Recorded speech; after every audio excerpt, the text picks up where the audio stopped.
I'm Emily Gibbons, and I want to say thank you so much for watching this week's video message and, of course, following me on YouTube. Let's talk about one of those challenging and advanced Orton-Gillingham concepts that I see asked a lot. If I were to look back at all of the posts in my Orton-Gillingham Facebook group, and just rated the top questions in order of frequency, this is one that definitely came up a lot. And that is, how in the world do I teach my students to distinguish whether to use ABLE versus IBLE? There's no beating around the bush. This can be definitely one of the more challenging concepts. However, we want to remember that as Orton-Gillingham educators, we want to use direct and explicit instruction. We want to use this as language development to really incorporate those morphological awareness concepts that will help develop our students' vocabulary. We want to give them opportunities for discussion, to ask questions, to pose questions with these words. Not only that, but also give them opportunities for practicing it in their writing within context and in meaningful situations. Okay, so because this was such a popular question in that group, I did two things.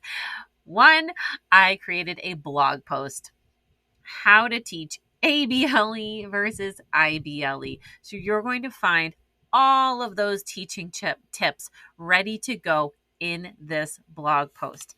And when you get to the blog post, you will notice a free handout. And all that handout has is the salient points that you'll want to remember when you are teaching this concept. Okay. So, for instance, here it is right here. I printed it out. Just so we know what we're talking about here, we always want to be relating these two suffixes back to grammar. Okay, these are both adjectival suffixes, says right here. Okay, so that it means that particular suffix is dictating the part of speech within that word. So that is going to really help with the meanings of words. This particular section lists off how they are similar, but then tips for teaching each one individually. So you're going to see a 2-page handout for that. When to spell with ABLE versus IBLE. Okay, so you can print that out. And then if you'll notice in the blog post, you will see there is also a link to a full resource that I have on teaching this concept. So this is the student page.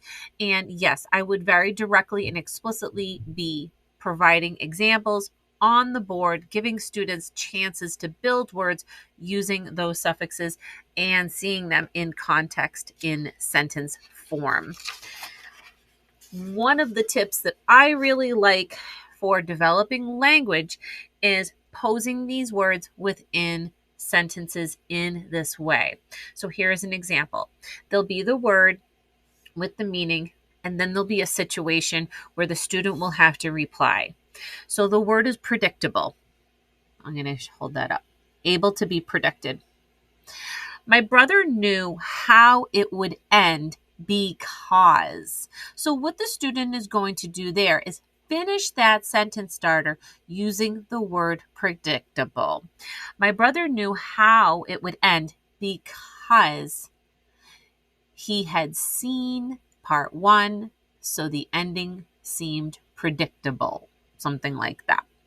This is going to really challenge your students to stretch the amount of detail they use in written form and to actually apply and use that word. Here is another one. Reasonable, able to be reasoned with. I tried to get my dog to go out, but she was just not being reasonable. Yes, you could put in the prefix un and make that unreasonable and I would totally accept that. Last one, usable, able to be used. The bag had no holes, so it was usable. For someone in your class that may be challenged with writing, offering these words in a sentence starter really helps spark their thought process to get them to complete that written task on paper. So those words were for ABLE, and then there's a separate page for words with IBLE, like inedible, invisible, and collectible. All right. So I really hope you will check out this latest blog post, and you'll find lots of teaching tips in there. So I will put the link to the blog post in there. Don't forget there's that free handout, and there's access to with a link to a resource if you're interested in more support with teaching this advanced concept. Thank you so much for watching. I'll see you next time.